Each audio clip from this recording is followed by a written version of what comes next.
তো আমরা কি মুনাফিক হয়ে মরতে চাই নাকি মুসলমান হয়ে মরতে চাই? এই সবাই হাত তুলে না, মুসলমান।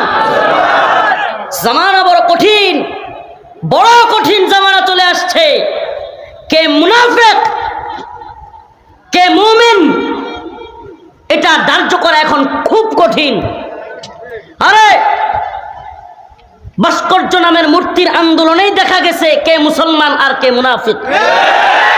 মোদি বিরোধী আন্দোলনেই দেখা গেছে কে মুসলমান আর কে মুনাফিক, কে মুশরিকদের পক্ষে আর কে মুসলমানের পক্ষে, এগুলো স্পষ্ট দেখা যায়। খুব ভয়াবহ পরিস্থিতি চলতেছে। ও প্রিয় উম্মাহ, ঠিক বলা আর মাহফিলে এসে স্লোগান দেয়া এ পর্যন্তই যদি তোমাদের কাজ সীমাবদ্ধ হয়, অচিরেই মধুখালীর মতো ফরিদপুরের মতো মায়ের খাওয়ার জন্য রেডি হও। আস্তে ঠিক বলার জন্য বলি নাই, আবারও বলতেছি, এই ঠিক বলা এবং প্যান্ডেলে আসা আর এই জায়গায় তোমার আমার জজবাটাকে সীমাবদ্ধ রাখা, আর বাহিরে কি হচ্ছে আমার খবর নাই। আমার আগামীকালকে ধান কাটতে হইব, এটাই বড় খবর। আমার আগামীকালকে ধান কাটতে হবে, বৃষ্টি হয়ে যেতে পারে, ধানগুলোরে আমার ঘরে নিতে হবে, এটাই আমার সবচেয়ে বড় খবর। এই উম্মার লাঞ্ছিত হওয়ার, অপমানিত হওয়ার যে কারণ আমি নিজে বুঝি, সেটা হলো এই উম্মাহ জাতীয় আন্তর্জাতিক চক্রান্তের ব্যাপারে বেখবর। বেখবর। যে যেদিন মার খায় আর এদিন হুঁশ হয়। অবস্থাটা এমন কি, যে যেদিন মার খায় সেদিন তার হুঁশ হয়, এর আগে হুঁশ হওয়ার খবর নাই। আপনি অবাক হয়ে যাবেন। আসলে অবাক হন না আপনারা, এখন অবাক হইতে হইতে অবাক হওয়ার জায়গাটাও বন্ধ হয়ে গেছে।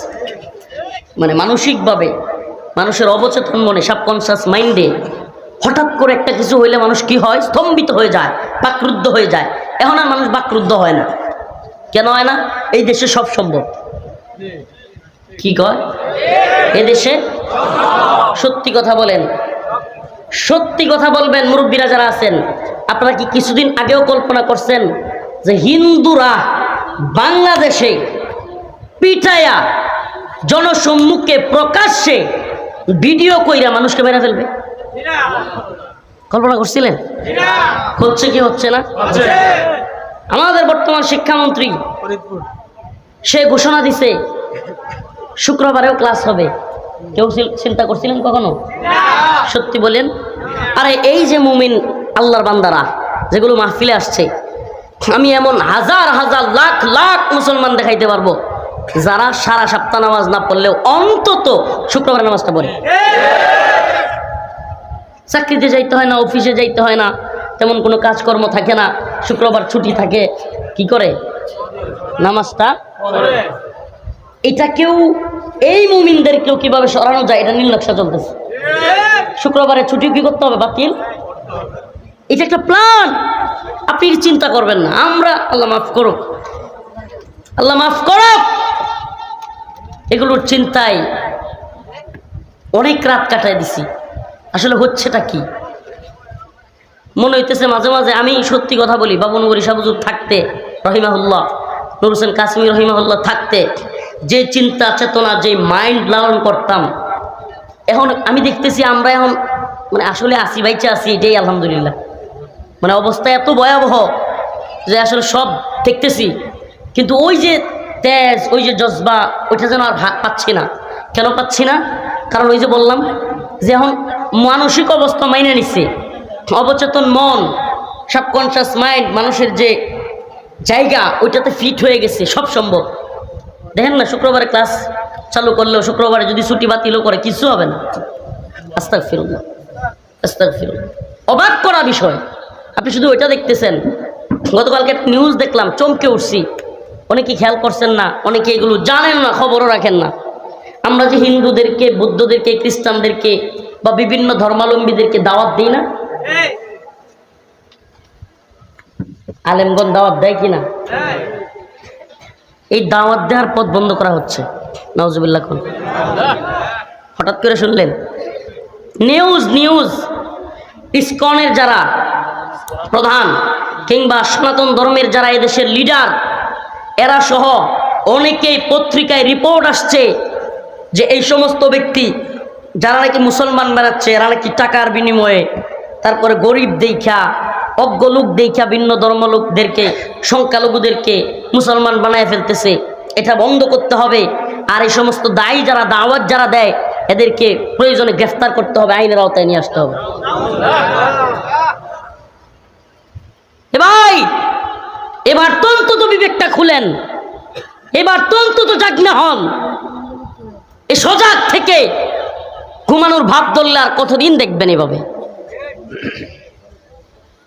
এই ঠিক বলার দরকার নাই, শুধু একটু বোঝার দরকার কি কঠিন পরিস্থিতি, কি কঠিন পরিস্থিতি মুসলমানদের।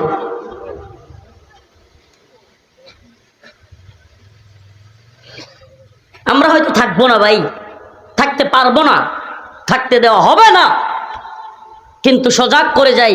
মনে রাখেন, ছোট্ট একটা ছেলে বলে গেছিল এই কথাগুলো, অচিরেই ভয়াবহ, আরো ভয়াবহ দিন আসতেছে। এদেশে মাদ্রাসা মসজিদ নিয়ে টিকা, এদেশে দিন ইমান নিয়ে টিকা বড় ভয়াবহ হয়ে যাচ্ছে। আপনি কি কল্পনা করেন? আপনি কি কল্পনা করেন বিশ্বের সবচাইতে ভয়ঙ্কর শাতেম, সবচাইতে কুখ্যাত শাতেমের রাসূল ফ্রান্সের প্রেসিডেন্ট এমানুয়েল ম্যাক্রো যে ঘোষণা দিয়ে রাসূলকে ব্যঙ্গ করেছে তার রাষ্ট্রে, সে আইসা যখন আপনার আমার রাষ্ট্রে বুক ফুলায় হাঁটে এবং লাল গালিচা সংবর্ধনা পায়, সে যখন আমার রাষ্ট্রে আইসা যাহা তাহা করে যায়, তবুও কিছু হয় না এবং মুসলমানদের খবরই নাই। আলেম ওলামারা জেলে। প্রিয় ভাইরা আমার, বন্ধুগণ আমার, এজন্য আপনাদেরকে সজাগ করে যাই। আল্লাহ পাক কোরআনে সুস্পষ্ট বলেছেন, ওয়ালাম্মা আম হাসিবতুম আন তাদখুলুল জান্নাহ ওয়ালাম্মা ইয়া'লামিল্লাহু আল্লাযীনা জাহাদু মিনকুম ওয়া লাম ইয়াত্তাখিযু মিন দুনিল্লাহি ওয়ালা রাসূলিক। আল্লাহ পাক সুস্পষ্ট নিষেধ করেছেন, ওয়া লাম ইয়াত্তাখিযু মিন দুনিল্লাহি ওয়ালা রাসূলিক ওয়ালাল মুমিনিনা ওয়ালিজা। তোমরা আল্লাহ এবং তার রাসূল এবং মুমিনদেরকে ব্যতীত অন্য কাউকে, কোন কাফের মুশরিককে অন্তরঙ্গ বন্ধু বানায় না। এটা কার কথা? অথচ আপনি বিশ্বের সবচাইতে বড় কুখ্যাত শাতেমের রাসূলের সাথে আলিঙ্গন করবেন, চুমাচুমি করবেন, নিজেকে মুমিন পরিচয় দিবেন, আর আপনার দেশে ওপেনলি লাল গালিচা সংবর্ধনা দিয়ে চলবে, আর আপনি নিজেকে মনে করবেন প্রতিবাদ না করে উল্টো তাকে রেসপেক্ট জানিয়ে, সম্মান জানিয়ে আমি খুব বড় মুমিন। বুঝতে হবে আপনার মধ্যে নিফাক আছে। নিফাক কি আছে? নিফাক। এজন্য বলি ভাই, জামানা খুব কঠিন। এই জামানায় খাঁটি ইমানদার পাওয়া এত সহজ হবে না। এই জামানায় খাঁটি ইমানদার পাওয়া কি হবে না? সহজ হবে না ভাই। হাদিস শুনেন নাই? রাসূল সাল্লাল্লাহু আলাইহি ওয়াসাল্লাম বলেন, জামানা এমন একটা আসবে, সকালবেলায় মুমিন হয়ে বের হবে ঘর থেকে, বিকালে আসবে কি হয়ে? এটা কি কিয়ামতের পরে জামানাটাই নাকি? হয় না? জামানা কি আসবে কি কিয়ামতের পরে, না এসে গেছে?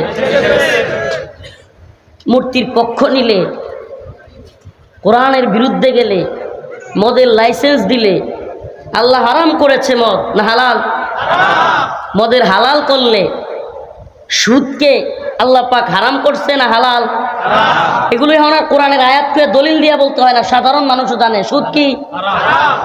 মদ কি? পতিতালয় কি? তো এগুলো সব আপনার আমার রাষ্ট্রে হালাল, বৈধ, রাষ্ট্রীয় লাইসেন্স আছে। আপনি বলেন এটা কি ঈমান নাকি নিফাক? কথা বলেন কি হচ্ছে? দলিল তো আপনারাই দিচ্ছেন, কত ভয়াবহতার দিকে যাচ্ছে। তো এমন জামানায় খাঁটি মুমিন কয়জন?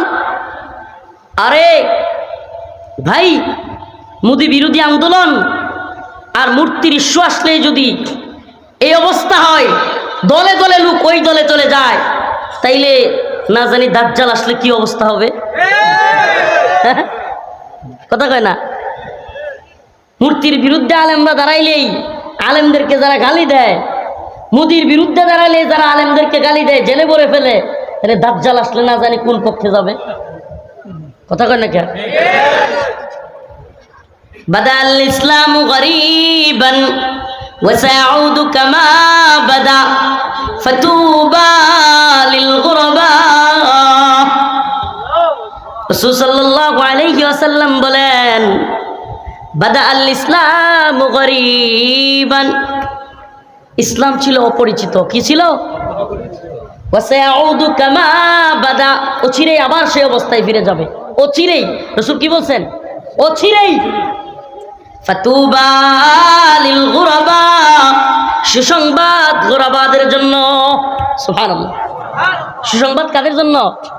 গুরাবা। গুরাবা কারা জানতে মন চায় না? আল্লাহ রাসূল বলেন, সাহাবায়ে কেরাম প্রশ্ন করলেন এই হাদিস বলার পরে। আল্লাহ রাসূল যখন বললেন বাদা আল ইসলামু গরীবান ওয়া সাউদু কামা বাদা ফাতুবা লিল গুরাবা, রাসূল যখন বললেন ইসলাম অপরিচিত ছিল, আবার অপরিচিত অবস্থায় ফিরে যাবে, ফাতুবা লিল গুরাবা, সুসংবাদ গুরাবাদের জন্য। সাহাবায়ে কেরাম প্রশ্ন করলেন, ইয়া রাসূলুল্লাহ, ইয়া হাবিবাল্লাহ, গুরাবা কারা? নবীজি বললেন, আল্লাযীনা ইউসলিহুন ইযা ফাসাদান নাস, আল্লাযীনা ইউসলিহুন ইযা ফাসাদান নাস, মানুষ যখন ফাসাদের মধ্যে, ফিতনার মধ্যে পড়ে যাবে, সেই সময় যারা মানুষকে সঠিক পথ দেখাবে। সুবহানাল্লাহ। এই নিজে ভালো কাজ করবে নাকি মানুষকেও সঠিক পথ দেখাবে? আমর বিল মারুফ নাহি আনিল মুনকার করবে, তারাই হলো গুরাবা। সুবহানাল্লাহ। তাহলে আমাদেরকে জেলে নিলেও, রিমান্ডে নিলেও, মারলেও, ফাঁসি দিলেও আমরা কি গুরাবাদের অন্তর্ভুক্ত হব কি হব না? হব কি হব না? তো গুরাবা কারা? আল্লাযীনা ইউসলিহুন ইযা ফাসাদান নাস, গুরাবাদের জন্য সুসংবাদ। আর শেষ জামানায় গুরাবাদের দল আসবে, গুরাবাদের দল আসবে, কালো পতাকা বাহিনী আসবে, হিন্দুত্ববাদীদের মস্তকগুলো, তখ্তগুলো লন্ড ভন্ড করবে, চূর্ণ বিচূর্ণ করে সেই গুরাবাদের দল কালো পতাকা নিয়ে বাইতুল মাকদিসের দিকে, ফিলিস্তিনের দিকে রওনা হবে ইনশাআল্লাহ। গুরাবাদের সাথে থাকতে রাজি আছেন তো ইনশাআল্লাহ? আল্লাহ রাসূল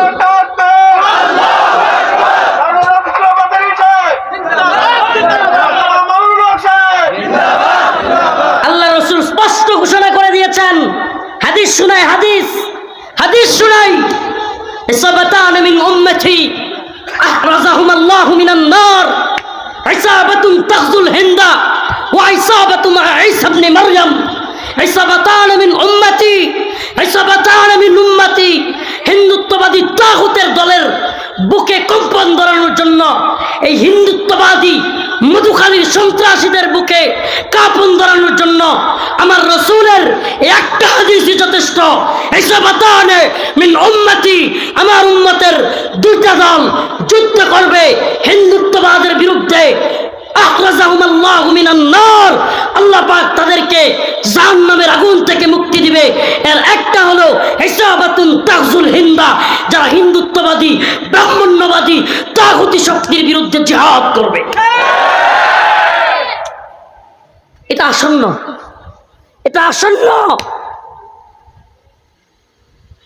আল্লাহর রাসূল বলে গিয়েছেন এটা আসন্ন, এই যুদ্ধ হবে, গুরাবাই করবে, সেই কালো পতাকা বাহিনী করবে। আল্লাহ পাক আমাদের সবাইকে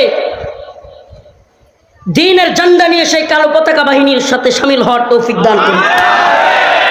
এজন্য আমিও কারাগার থেকে বের হয়ে যে স্লোগান সারা দেশে ছড়িয়ে দিয়েছি, ইম্মা শরিয়া ওয়া ইম্মা শাহাদা, হয়তো শরিয়ত নয়তো শাহাদাত। একই কণ্ঠে আল্লামা মামুনুল হক বলেছেন, হয়তো খিলাফত নয়তো শাহাদাত।